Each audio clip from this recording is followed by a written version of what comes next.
You know, this weekend is a special weekend at Arrowhead, particularly as far as the military is concerned.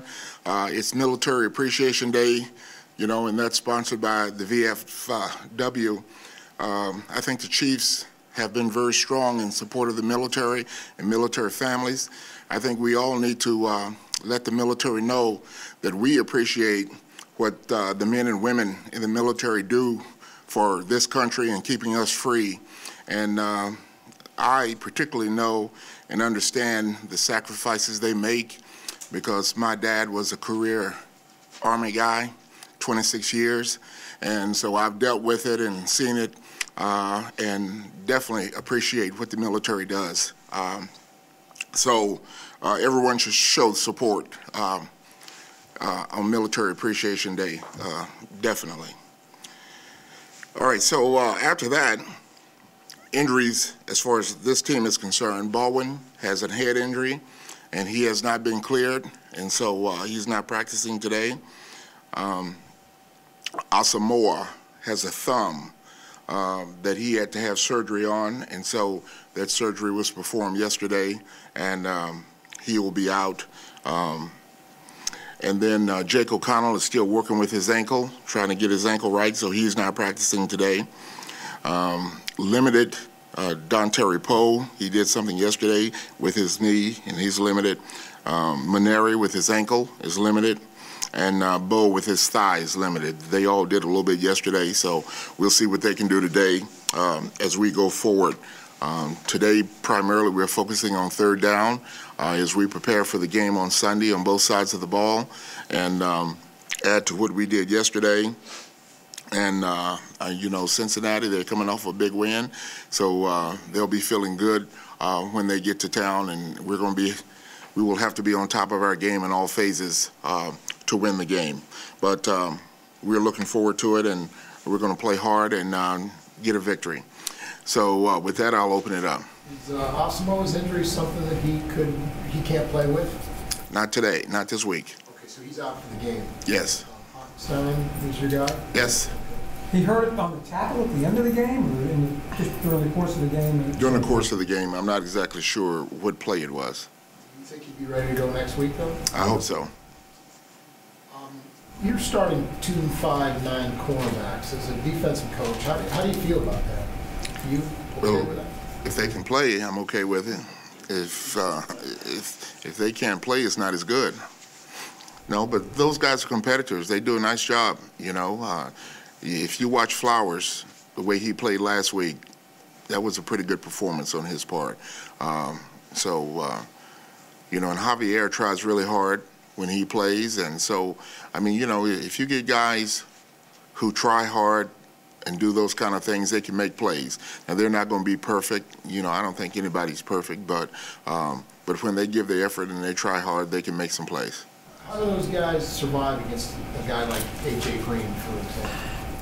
Well, I tell them to get back, you know, because the guy's pretty fast, and so you just understand that you have to concede some things to a big, fast receiver like that, and the thing that you don't want him to do is you don't want him to run past you and give up touchdowns. Make him catch the ball in front of you so that your help can rally to him and make the tackle before he can run for a touchdown. Is Arenas more suited to being a slot receiver or nickelback, or is... Well, he plays that position on third down, yes. So is that more of a natural thing than playing straight corner? Well, you know what? He has a lot of quickness, and you have to have some quickness when you play inside on the slot because most of those receivers that play that position have quickness. And so the guy that you put there, you want him to have quickness so that he can match their quickness. When you talk about Flowers, that touchdown that he gave up to Wallace was a ridiculous catch. I know cornerbacks talk all the time about needing to forget. Is it easier or harder when, I mean, that was great coverage, you know what I mean? Is it easier or harder to get past it when you had the coverage, it was just the guy caught it between his legs? Well, you know, everybody can make some good plays in this league because you're dealing with superior athletes. And when the quarterback is able to make a tough throw and the guy's able to make a good catch, you know, if you've done everything you can, then you can't worry about that one. You know, you have to put that one behind you and have to go on and play the next play. And I mean, you know, he doesn't want to give up any plays. But if the guy makes a great play, the guy makes a great play, and then let's go play the next one. Do you consider cornerback the toughest position to play on defense?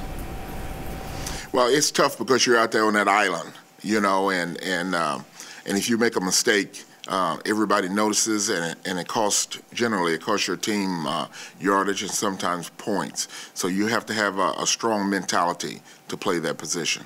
Because you're on the island and everybody can see it, you can also do everything right and still give up a touchdown to Mike Wallace in the end zone. Sure. I mean, that bounce back factor, does Javier have that? Sure.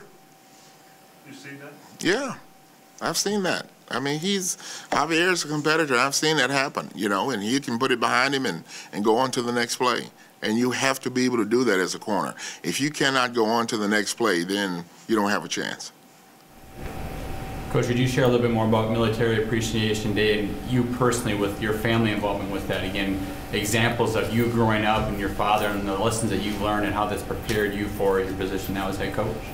Well, one of the things that you learn is that every 3 years you have to move. You don't have any choice about it. You're being stationed somewhere. And then sometimes you get set and you think you're going to be here for 3 years, and then after a year he gets assigned overseas and he has to pack up and he has to leave you, and then your family, they have to kind of make it on their own, so to speak.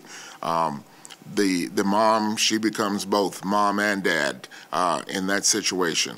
I think what kind of support group she has is helpful, and in my case, when Dad left, we went back home to, and we were around her sisters, her brothers, and so we had a support group. She had a support group that was beneficial to her. But there are many military wives who are in places that they don't have that kind of support, and so they have to rely on their friendships, and kids have to make new friends and get adjusted and acclimated to new situations, which is not always easy for young kids who are trying to find themselves and figure out who they are. So you go through all of that, and for me, I think it made me better because I had to adapt to different situations and different people and deal with different people, and it made me a little bit more well-rounded, I think. Coach, on Veterans Day, 8 of 14 home teams won. And given the Chiefs' relationship with the Veterans of Foreign War and with Military Appreciation Day coming up, how special would it be for the Chiefs to actually win in front of the military crowd? Well, that would be tremendous, particularly with the way this season has gone. And if we could go and get this win in front of that military crowd, that would help them feel better, help us feel better, and then it would also show that maybe we're beginning to get this turned around.